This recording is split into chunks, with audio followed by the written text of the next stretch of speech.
Tusalimiane hewani. Jina la Bwana libarikiwe. Mchana wa leo nimeokoka, Kristo akiwa Bwana na Mwokozi wa maisha yangu.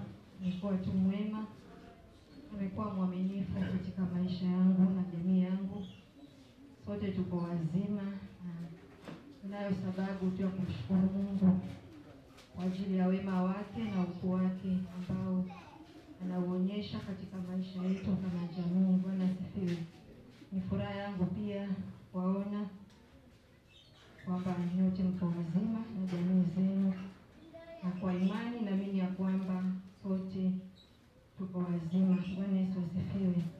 Wakati huu nataka tu nimshukuru Mungu kwa nafasi ambayo amenipatia kupitia mtumishi wa Mungu, ya kwamba nikaweze kulileta neno la Mungu katika maisha yetu sote. Si ya kwamba nitalinena peke yenu, lakini hata pia kwa ajili yangu, kwa sababu neno hili Mungu amelileta kwa ajili yetu sote. Bwana Yesu asifiwe. Sitakaa sana, kiufupi tu tutaenda kushirikiana katika neno ambalo Mungu ameweza kunipatia siku ya leo. Bwana Yesu asifiwe. Ningetaka tukaweze kuongea kuhusu baraka zilizo katika utiifu. Bwana asifiwe. Katika kumtii Mungu ama kutii sheria zake, kuna baraka katika kumtii Mungu. Bwana Yesu asifiwe. Neno hili la kumtii Mungu linaonekana tu ni neno la kawaida na rahisi, lakini unapoangalia kiundani zaidi katika kutii, neno ambalo ni zito, ambalo wengine pia inawagharimu kulielewa ama inawagharimu kujicommit kwalo. Bwana Yesu asifiwe. Kwa sababu katika kutii, tunapoingia katika masuala ya Mungu, kutii Mungu ili ukaweze kutii, kuna vile ambavyo utakuwa na ile imani ambayo itasukuma ule utiifu. Bwana Yesu asifiwe. Kuna imani nyuma ya kutii ambayo itasukuma ule utiifu na ukaweze kusikia kufuata kile ambacho mtu amekwambia ili kwa ajili ya manufaa yako. Bwana Yesu asifiwe.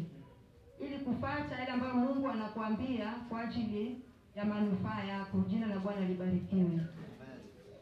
Baba, katika jina la Yesu ninakushukuru, ninakuinua, ninakutukuza kwa sababu wewe peke yako ndiwe Mungu. Asante kwa mbali umetuleta Bwana kuanza ibada hii. Jehova, umenena nasi katika mafundisho, na wakati Bwana tunajipeana mwako mikononi, mioyo yetu ikiwa tayari kupokea neno lako ambalo litakuwa la wakati katika maisha yetu, litakuwa la makemeo, la maonyo, hata na kutia moyo. Mungu wa rehema, Baba, ninakuomba kaweze kuwa pamoja nasi hata tutakapofika tamati ya neno hili. Usiweze kubaki jinsi ambavyo tulivyo, Mungu. Lakini Bwana, neno lako likaleta mageuzi, kafanya uhamisho Bwana, na likaweze kuwa la baraka katika maisha yetu. Pokea sifa, pokea utukufu, heshima na adhama, maana vyote ni vyako. Nani katika jina la Yesu nimeomba na kuamini. Amen. Bwana Yesu asifiwe. Tukaweze kufungua Biblia zetu katika Deuteronomy ama Kumbukumbu la Torati. Mlango ni ule wa 28 kuanzia 1 mpaka 7. Alafu tutafungua hapo hapo katika Deuteronomy mlango wa 30:11 mpaka 16. Tutakuwa tuko hapo hapo tena mlango wa 8 mstari wa 10 mpaka 14. Ningependa tu haya maandiko tukaweze kuyaunganisha kwa pamoja, ili ya kwamba napolizungumzia hili neno mkaweze kwa nimemaliza katika usomaji. Bwana asifiwe. Kwa hivyo tutaanza na Deuteronomy 28 kuanzia 1 mpaka 7. Hapa ni Mungu akiwa anaongea na wana wa Israeli kupitia Musa mtumishi wake, ambaye alimtumia kwa ajili ya kukomboa wana wa Israeli walipokuwa katika nchi ile ya Misri. Kama umefika hapo msomaji, waweze kunisomea. Tutasoma Kumbukumbu la Torati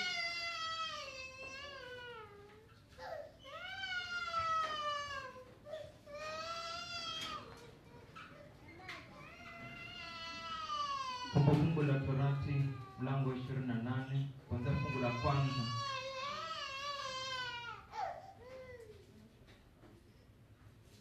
Maandiko yanasema hivi: kama ukimtii Bwana Mungu wako kwa bidii na kufuata amri zake zote ninazokupa leo kwa bidii, Bwana Mungu wako atakuwa juu ya mataifa yote katika dunia. Baraka hizi zote zitakuja juu yako na kukupata kama ukimtii Bwana Mungu wako. Utabarikiwa mjini, utabarikiwa mashambani, utabarikiwa uzao wa tumbo lako na mazao ya nchi yako, na wanyama wako wachanga wa kufugwa, yaani ndama wa makundi yako, na ng'ombe na wanakondoo wa makundi yako. Kapu lako na vyombo vyako vya kukandia vitabarikiwa. Utabarikiwa uingiapo na utabarikiwa utokapo. Bwana atasababisha adui wainukao dhidi yako kushindwa mbele yako. Watakujia kwa njia moja, lakini watakimbia mbele yako kwa njia 7.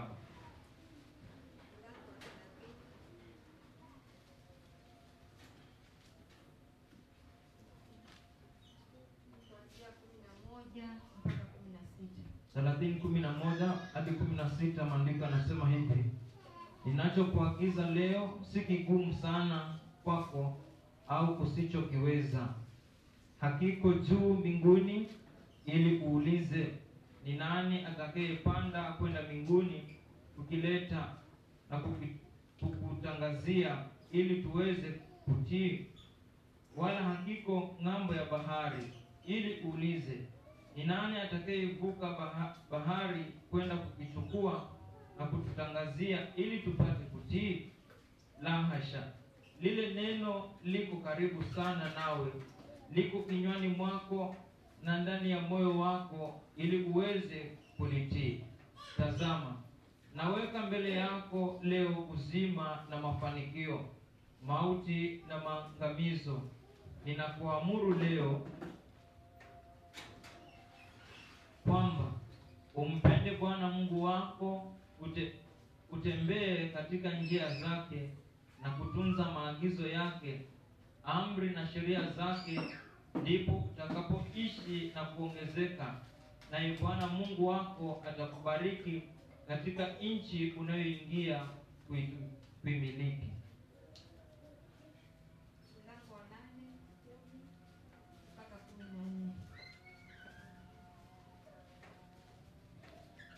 Mlango wa 8, 10 mpaka 14. Maandiko yanasema hivi: wakati mtakapokwisha kula na kushiba, msifuni Bwana Mungu wenu kwa ajili ya nchi nzuri aliyowapa.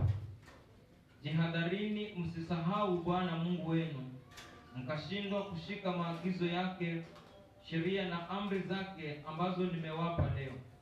Angalia, wakati mtakapokuwa mmekula na kushiba, mkajenga nyumba nzuri na kukaa humo, na wakati makundi yenu ya ng'ombe na mbuzi na kondoo yatakapoongezeka, na fedha na dhahabu yenu itakapoongezeka, na vyombo mlivyo navyo vitakapozidishwa, basi mioyo yenu isiwe na kiburi, mkasahau Bwana Mungu wenu aliyewatoa katika nchi ya Misri, kutoka nchi ya utumwa.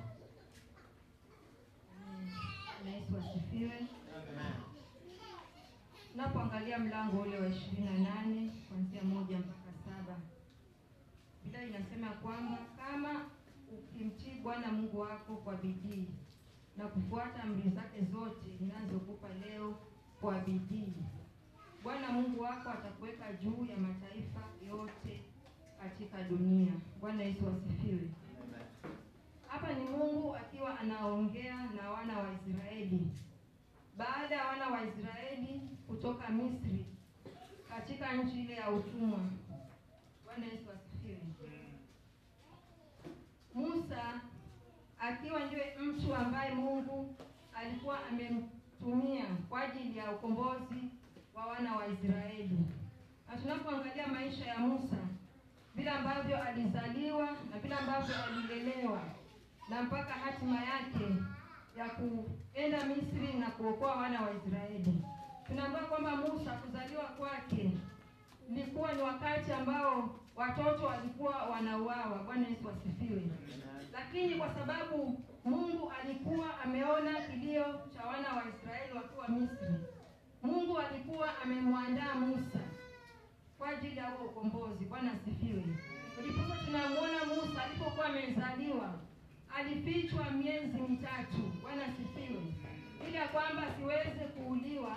Na hiyo ninaona ya kwamba ni Mungu alikuwa ameipanga. Bwana Yesu asifiwe. Hakuruhusu Musa kuuawa. Bwana Yesu asifiwe. Kwa sababu ya ajenda yake kutimia juu ya wana wa Israeli kupata ukombozi wakiwa kule Misri. Bwana Yesu asifiwe. Maisha ya wana wa Israeli yalikuwa magumu Misri. Walipitia changamoto nyingi, walipitia mambo mengi. Hata ilipofika wakati Musa anawakomboa wale wana wa Israeli kupitia Mungu ambaye alikuwa anamtumia. Bwana Yesu asifiwe. Walivyotoka ile nchi ya Misri, nchi ya utumwa iliyokuwa imejaa dhiki, iliyokuwa imejaa mateso. Bwana asifiwe. Wakiwa njiani katika jangwa, jina la Bwana libarikiwe. Kuna vile ambavyo wana wa Israeli walikuwa wamesahau kule ambako walikuwa wametolewa na Mungu. Bwana Yesu asifiwe. Walikuwa wamesahau ule wema ambao Mungu alikuwa ameufanya na kuwakomboa kupitia mtumishi wa Mungu Musa. Bwana Yesu asifiwe. Walikuwa na mioyo ya kunungunika sana akiwa jangwani na kulalamika kupitia zile changamoto ambazo walikuwa wanapitia. Jina la Bwana libarikiwe. Lakini Biblia inatuambia ya kwamba katika hiyo hali Mungu akaona mioyo ya wana wa Israeli ikiwa migumu. Bwana Yesu asifiwe. Licha kwamba walikuwa wamekombolewa, lakini mioyo yao ilikuwa imemwondokea Mungu wakati walianza kumlalamikia Musa, wakati walianza kunungunika. Bwana Yesu asifiwe. Na tunaambiwa ya kwamba Mungu akawa anawaambia wana wa Israeli ya kwamba kama watamtii Mungu na kumfuata njia zake ambazo Mungu anawapatia na kuzitia amri zote kwa bidii, Mungu atawaweka juu ya mataifa na dunia. Bwana Yesu asifiwe. Hiyo ilikuwa ni amri ambayo Mungu alikuwa ameitoa. Bwana Yesu asifiwe. Si kwamba alikuwa anaiachilia kwa wana wa Israeli kirahisi ama katika ile hali ya ukawaida. Bwana Yesu asifiwe. Lakini kuna vile ambavyo alikuwa ameweka maagizo, kuna vile ambavyo alikuwa ameweka sheria kwa ajili yao, ili ya kwamba watakapomtii na kuzifuata njia zake, basi wakaweze kuona wema wa Mungu. Bwana Yesu asifiwe. Jina la Bwana libarikiwe. Kuna mambo ambayo Mungu alikuwa ameyataja hapo mengi sana, sitaweza kuyataja.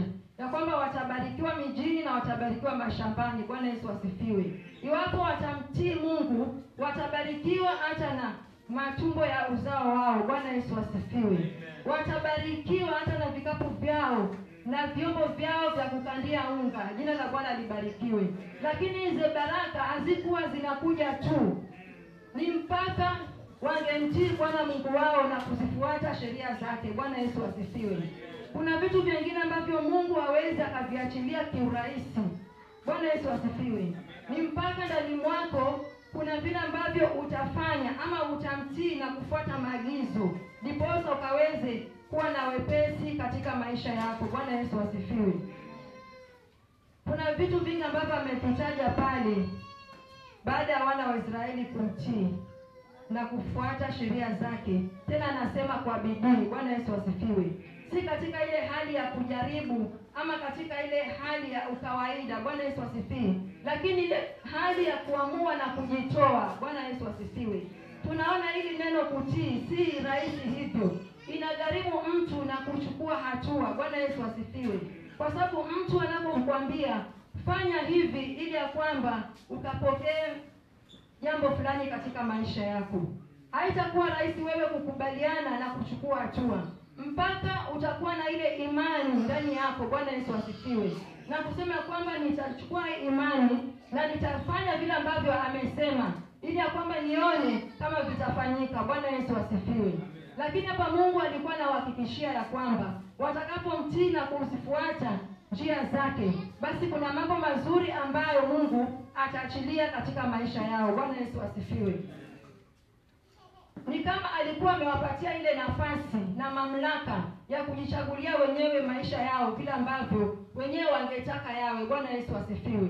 Aliwapatia nafasi ya kwamba wakajichagulie. Tunapoangalia huko nyuma, kuna zile laana pia ambazo Mungu alikuwa amezitaja pale, ya mtu ambaye hata mtii. Bwana Yesu asifiwe. Jina la Bwana libarikiwe. Tunapoenda au mlango wa 30:11,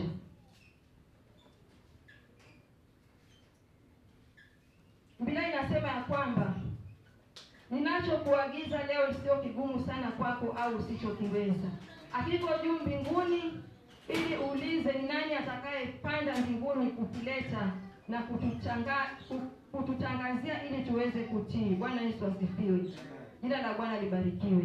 Wala akiko ng'ambo ya bahari, ili uulize ni nani atakayevuka bahari kwenda kukuchukua na kututangazia ili tupate kutii. Bwana Yesu asifiwe. Kutii kuko ndani mwako. Bwana Yesu asifiwe. Na jinsi ambavyo utakuwa umeamua, kwa sababu hili neno litakuwa liko ndani mwako. Si lazima mtu aende akalichukue, si lazima mtu aende ng'ambo na kuvuka. Bwana Yesu asifiwe. Na tunaambiwa kwamba hakiko mbali, lakini ni wewe kuchukua hatua na kuamua. Bwana Yesu asifiwe. Kutokana na ile hali ambayo utakuwa unapitia katika maisha yako. Bwana Yesu asifiwe.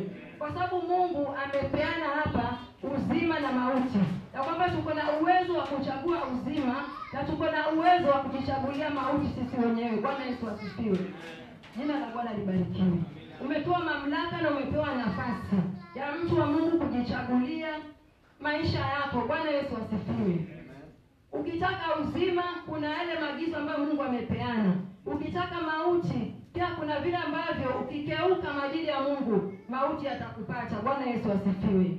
Lakini namshukuru Mungu kwa sababu Mungu ametupatia nafasi na uwezo wa kujichagulia wenyewe. Bwana Yesu asifiwe. Nikiamini ya kwamba sote tutaweza kuchagua kumtii Bwana. Bwana Yesu asifiwe. Tutaenda kuchagua kutii sheria za Mungu, ili kwamba tukaone wema wa Mungu katika maisha yetu. Bwana Yesu asifiwe. Na tunapoenda katika Deuteronomy 8:10, anasema kwamba baada ya hayo yote, mtakapokuwa mmeingia katika hiyo nchi ya ahadi. Bwana Yesu asifiwe.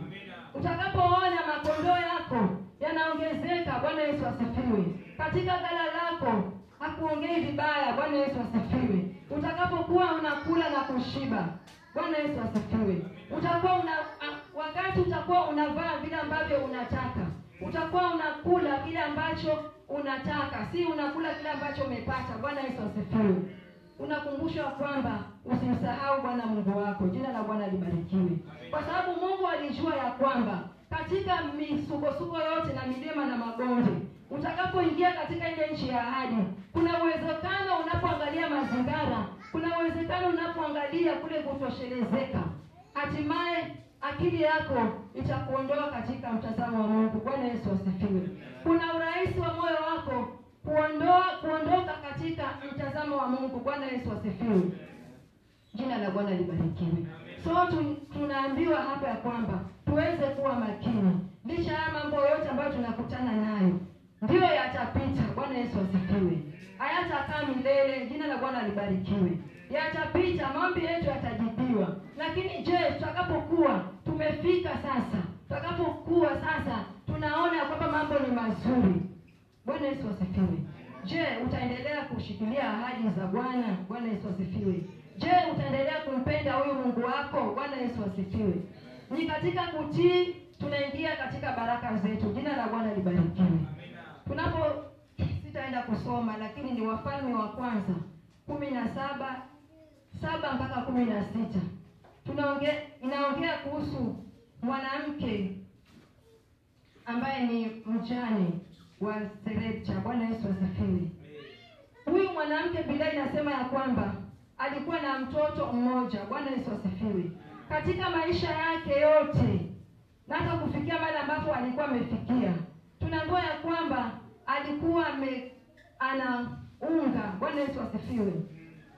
Peke yake amebakisha, akaweze kupika na mwanawe na akaweze kufa. Bwana Yesu asifiwe.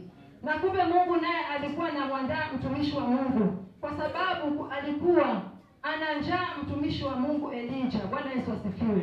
Na Mungu alikuwa amemwandaa huyu mwanamke kwa ajili ya kumlisha Elijah. Bwana Yesu asifiwe. Na vile vile huyu Elijah naye alikuwa ameandaliwa na Mungu ya kwamba mwanamke akaweze kuona wema wa Mungu. Bwana Yesu asifiwe. Jina la Bwana libarikiwe. Mtumishi wa Mungu Elijah alipofika kule, akapata huyu mwanamke. Bwana Yesu asifiwe. Anatafuta kuni ili akaweze kupika na ale na mwanawe apate kufa. Ni kwa nini anaongea namna hiyo? Kwa sababu alikuwa hana chochote mle ndani. Bwana Yesu asifiwe. Hakukuwa na unga mwingine tofauti na ule unga aliokuwa nao. Bwana Yesu asifiwe. Sio kwamba unaweza ukapika sahihi na unga mwingine uko pale unajua nitapika. Bwana Yesu asifiwe. Yeye ni huo unga ulikuwa umebaki kidogo, na ni huo na hakujua atapata wapi unga mwingine wa kupika. Bwana Yesu asifiwe. Mtumishi wa Elijah alipofika pale akamwambia mama, mimi nina njaa, nataka unipikie hivi. Bwana Yesu asifiwe. Namuona mwanamke akiwa na wasiwasi, anajiuliza, sasa kaunga ni yako kadogo, mimi na mtoto wangu tule alafu tufe, na isitoshe unga ni mdogo sana, hautatosha, lakini tutakula hivyo hivyo. Bwana Yesu asifiwe. Na sasa mtumishi wa Mungu naye anasema nikaweza kumpikia. Bwana Yesu asifiwe. Tena wakati ule mwanamke alipokuwa anaenda, akamwambia mama, hebu rudi. Bwana Yesu asifiwe. Jina la Bwana libarikiwe. Akamwambia mama, rudi. Ni kama alikuwa hajamaliza kuongea na yeye. Bwana Yesu asifiwe. Mama akiwa amesimama pale, anashangaa huyu mtumishi wa Mungu kwani ametoka wapi? Bwana Yesu asifiwe. Sijui kama ishafika mahali kile ambacho umepanga na jamii yako ukitumie, baadaye wageni wanakuja ghafla. Nani hicho? Bwana Yesu asifiwe. Sijui kama una act namna gani katika ile hali. Bwana Yesu asifiwe. Nikaunga momba ile umenunua na watoto wako, lakini watu 10 ghafla ndio hawa wameingia kwa nyumba. Bwana asifiwe. Kuna neema pia unaweza ukakopa ili kuziba ile aibu. Bwana asifiwe. Utalipa baadaye. Lakini naona mwanamke, sidhani kama kulikuwa na mahali pa kukopa. Bwana asifiwe. Bwana Yesu asifiwe. Ilikuwa ni apike na mtumishi wa Mungu akule. Bwana asifiwe. Na tunamwona huyu mwanamke alipoambiwa vile, na katika ile maagizo ambayo alikuwa amepewa, katika ile imani aliyokuwa nayo, aliweza kumtii mtumishi wa Mungu. Bwana Yesu asifiwe. Na kufanya vile ambavyo mtumishi wa Mungu alikuwa amemwagiza afanye. Bwana Yesu asifiwe.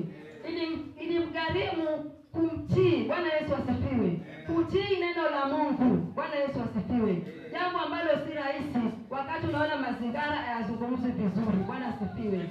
Jambo ambalo si rahisi wakati unaona mazingira yamebadilika. Bwana Yesu asifiwe. Lakini tunamwona huyu mama anachukua unga na kumpikia mtumishi wa Mungu. Bwana Yesu asifiwe. Baada ya huyu mama kutii ile neno la Mungu, haikuishia hapo. Bwana asifiwe. Ni lazima baraka zikaweze kuandamana na kutii. Bwana Yesu asifiwe. Jina la Bwana libarikiwe. Ni lazima baraka zikaandamane na kutii, sio bure. Neno la Mungu linapotumwa haliwezi likarudi bure. Bwana Yesu asifiwe. Ni lazima litimize ile agenda yake ambayo itakuwa imetumwa lile neno. Bwana Yesu asifiwe. Baada ya mwanamke kupika ule unga, Bwana Yesu asifiwe, na kufanya mkate, jina la Bwana libarikiwe. Baada ya mtumishi wa Mungu kula na kushiba, kuna maneno ambayo alizungumza pale. Bwana Yesu asifiwe. Jina la Bwana libarikiwe. Alimwambia mama ya kwamba unga wako hautakoma. Bwana Yesu asifiwe. Hautaishiwa wala hautakaukiwa, na njaa haitapatikana katika nyumba yako. Bwana Yesu asifiwe. Jina la Bwana libarikiwe. Ninamwona mwanamke akipika, na kila anapoangalia ule unga bila alivyokuwa ameuacha, anaona ni kama hajaugusa hata kidogo. Bwana Yesu asifiwe. Katika uchumi wa kisasa, unapokuwa na unga na unapika na auishi, Bwana asifiwe, hayo itakuwa ni miujiza mkubwa sana. Bwana Yesu asifiwe. Jina la Bwana libarikiwe. Hapa siongei kuhusu yule unga ambao unaujua. Bwana asifiwe. Pengine kuna mambo ambayo unataka yabadilike katika maisha yako. Bwana Yesu asifiwe. Kuna vitu ambavyo unataka vibadilike katika maisha yako, uondoke katika ile hali ya ukawaida na mazoea. Bwana Yesu asifiwe. Na kumwamini Mungu na kumtii Mungu na kuamini kwamba yeye anaweza kubadilisha mazingira. Bwana asifiwe. Kuamini kwamba yeye anaweza kubadilisha hali, anaweza kufanya kisima chako kisikauke. Bwana Yesu asifiwe. Leo mwanamke hakukaukiwa na wala hakuishiwa, kwa sababu alitii neno la Mungu, alitii neno la mtumishi wa Mungu ambalo lilinenwa juu ya maisha yake. Bwana Yesu asifiwe. Katika Wafalme wa Pili tunaona mwanamke ambaye mume wake alikuwa amekufa. Bwana Yesu asifiwe. Hapo tunamuona mtumishi wa Mungu Elisha. Bwana asifiwe. Elisha akiwa anatembea, mwanamke akamjia akilia. Bwana Yesu asifiwe. Akamwambia kwamba mtumishi wa Mungu, mume wangu amekufa. Na kando ya kwamba amekufa mume wangu, alikuwa anadaiwa madeni mengi sana. Bwana Yesu asifiwe. Alikuwa anadaiwa mume wangu, hata sijui nifanye nini. Na huyu mdeni wake anataka kuchukua mtoto wangu. Bwana Yesu asifiwe. Ili kulipiza ile deni, ama itakuwa imelipia ile deni ambalo atakuwa anadai. Bwana Yesu asifiwe. Akamlilia mtumishi wa Mungu Elisha, watoto wangu wanataka kuchukuliwa, nitafanya nini? Bwana Yesu asifiwe. Unamwona mwanamke akiwa amefika katika njia panda, ajui afanye nini. Bwana Yesu asifiwe. Watoto wake wanataka kuchukuliwa, mume wake hayuko, na wale watoto ambao wamebaki nao, ambao pengine wangekuwa faraja katika moyo wake, wangekuwa msaada katika maisha yake, pia wanataka kuchukuliwa ili madeni akaweze kulipa. Bwana Yesu asifiwe. Lakini mtumishi wa Mungu Elisha alimuuliza, mama, uko na nini nyumbani mwako? Bwana Yesu asifiwe. Jina la Bwana libarikiwe. Akamwambia kwamba niko na mafuta tu kidogo. Bwana Yesu asifiwe. Akamwambia nenda kaombe. Bwana Yesu asifiwe. Kaombe kwa majirani. Mwanamke akiwa pale ameduaa, anashindwa sasa nikaombe mafuta nini haya? Na naomba nikaombe vitu vingine kwa majirani ya kujazia mafuta. Bwana Yesu asifiwe. Lakini kwa sababu ya ile imani na utiifu ndani mwake, alifanya vile ambavyo mtumishi wa Mungu alikuwa amemwagiza afanye. Bwana Yesu asifiwe. Jina la Bwana libarikiwe. Alipofanya vile ambavyo mtumishi wa Mungu alikuwa amemwagiza, mtumishi wa Mungu aliomba, na tunaambiwa kwamba mafuta hayakukoma. Bwana Yesu asifiwe. Yalikuwa yanamiminika mafuta, kujaza mpaka sasa anashindwa mafuta yanatoka wapi. Bwana Yesu asifiwe. Vitu vinajaa, anaambiwa nenda kaombe kwingine. Bwana Yesu asifiwe.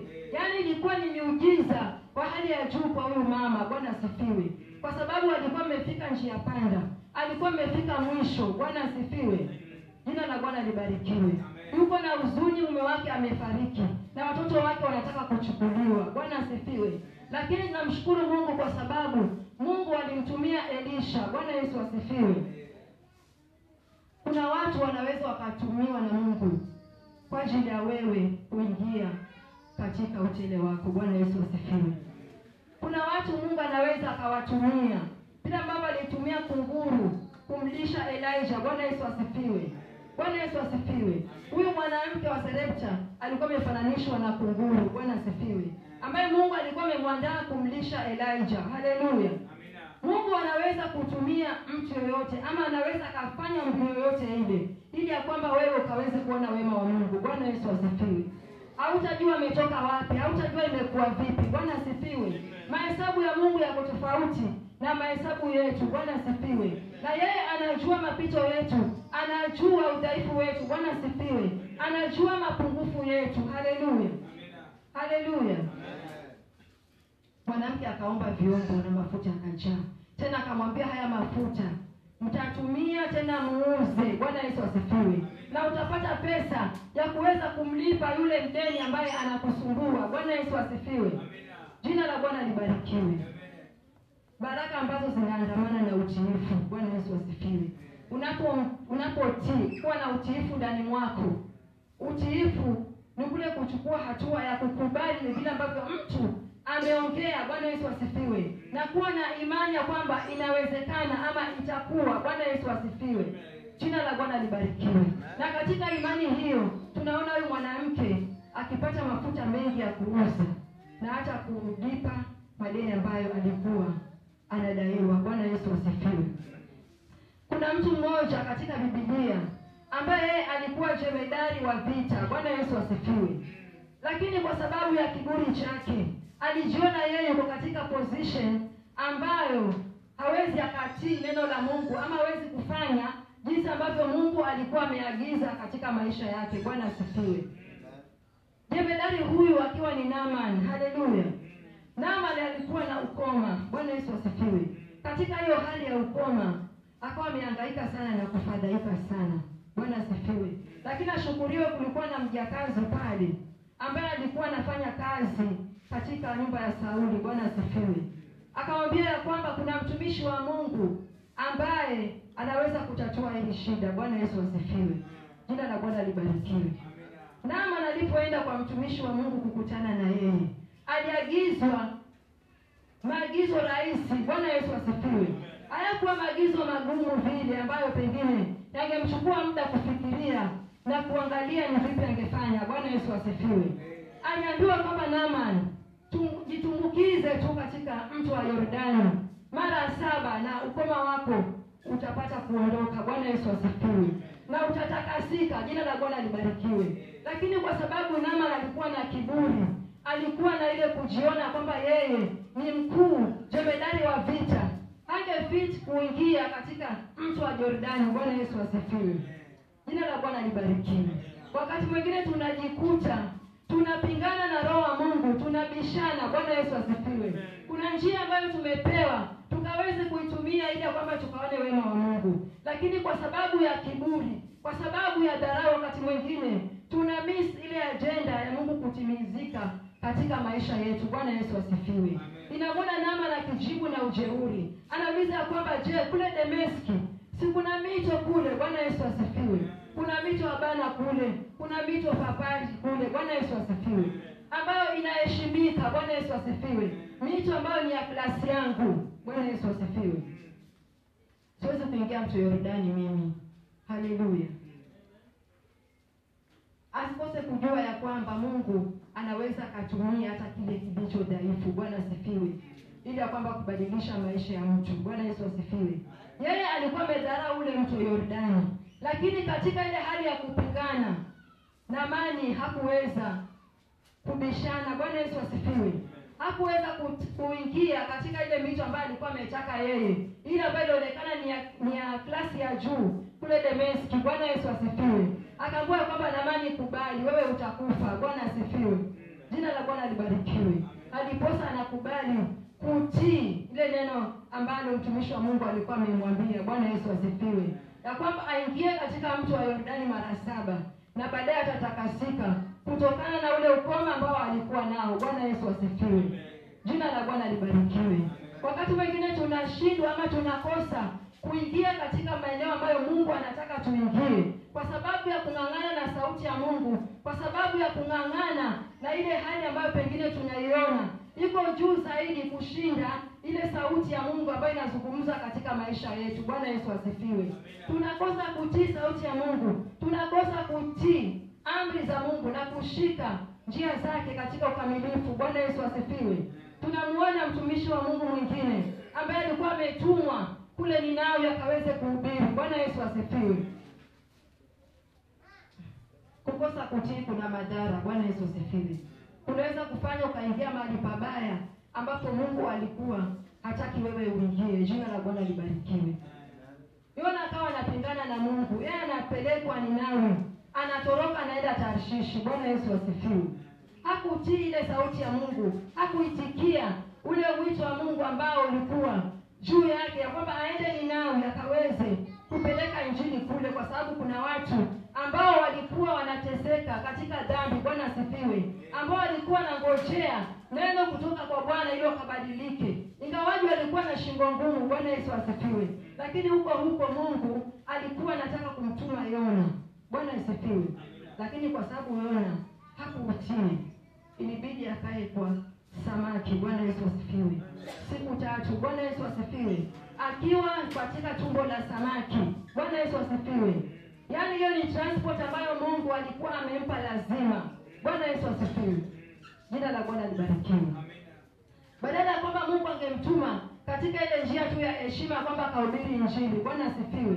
Alijikuta katika tumbo la samaki na kaenda kutapikwa huko ambako alikuwa hataki kwenda. Bwana Yesu asifiwe. Ili ajenda ya Mungu ikaweze kutimia. Jina la Bwana libarikiwe. Na alipofika kule Yona katika hasira, anahubiri injili, anatoa neno la hasira. Bwana Yesu asifiwe. Jina la Bwana libarikiwe. Kumtii Mungu kuna baraka. Bwana Yesu asifiwe. Utakapomtii Mungu hautabaki jinsi ulivyo. Jina la Bwana libarikiwe. Ndio inawezekana wakati mwingine ni ngumu. Wakati mwingine unajiuliza itakuwaje? Bwana asifiwe. Itakuwaje? Bwana Yesu asifiwe. Jina la Bwana libarikiwe. Lakini tukaweze kuondoa wasiwasi katika maisha yetu. Bwana Yesu asifiwe. Tukajue kwamba Mungu wetu ni Mungu aliye hai. Mungu aliye na mipango mizuri juu ya maisha yetu. Bwana Yesu asifiwe. Na ametupa uwezo wa kujichagulia wenyewe maisha ambayo tungeishi. Bwana Yesu asifiwe. Ametupa uwezo wa kuchagua uzima na ametupa uwezo wa kuchagua mauti. Bwana Yesu asifiwe. Ametupatia nafasi hii Mungu. Si kwamba anatugafulisha, si kwamba iko katika siri. Bwana Yesu asifiwe.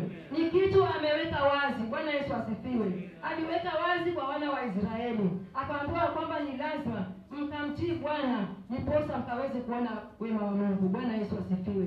Si kwamba alikuwa hawezi kuachilia hayo yote kiurahisi na katika wepesi. Bwana asifiwe. Lakini alitaka wafundishe jambo katika maisha yao. Bwana asifiwe. Wajifundishe kuwa wanyenyekevu mbele za Mungu. Bwana Yesu asifiwe. Wajifundishe kusimama. Bwana Yesu asifiwe. Na kutokana na malalamisho ambayo walikuwa wanalalamika na kunungunika jangwani. Bwana Yesu asifiwe. Mungu akawa anawakumbusha mahali pengine. Anawauliza, je, mimi nimekuwa nani? Angalieni mlipokuwa jangwani. Viatu vyenu havikuchakaa. Bwana Yesu asifiwe. Nguo zenu hazikuchakaa. Bwana asifiwe. Kadri ambavyo miili yenu ilikuwa inaongezeka na nguo pia ilikuwa inaongezeka. Bwana asifiwe. Vile ambavyo mlikuwa mnakuwa na mavazi yenu na viatu na watoto wenu mlikuwa mnaongezeka. Bwana asifiwe. Wanakumbushwa ule wema ambao Mungu aliwafanyia. Bwana Yesu asifiwe.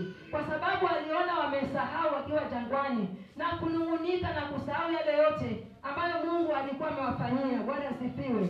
Wanasema kwamba je, hakukuwa na makaburi Misri? Tulikuwa tunakula vizuri. Bwana asifiwe. Hata kama tulikuwa tunateswa, tulikuwa tunahangaishwa, lakini tulikuwa tunakula vizuri. Bwana asifiwe. Wasijue ya kwamba Mungu alikuwa na mpango na maisha yao. Bwana asifiwe. Na kutokana na kilio chao, Mungu alikuwa ana mpango wa kuwatoa wana wa Israeli ili kuwafikisha katika nchi ya ahadi. Bwana Yesu asifiwe. Kupitia mtumishi wa Mungu Musa ambaye alikumbana na mengi, ambaye alikumbana na changamoto nyingi. Bwana asifiwe. Ilifika mahali Musa akachoka. Anauliza Mungu, mbona umenipatia hawa watu? Bwana asifiwe. Nimechoka. Bwana Yesu asifiwe. Na walikuwa sababu ya Musa kutoingia katika ile nchi. Bwana Yesu asifiwe.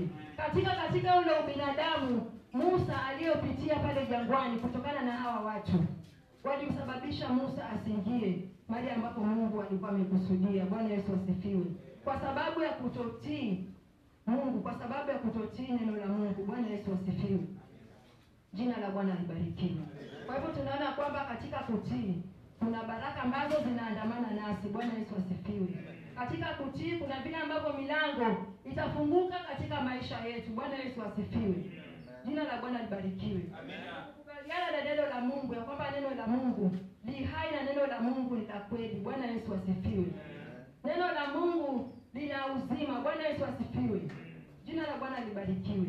Na katika neno hili kuna vyote ambavyo tunahitaji. Bwana Yesu asifiwe. Vinapatikana katika neno hili. Lakini ni sisi tukaweze kumtii huyu Mungu na kufuata njia zake. Bwana Yesu asifiwe.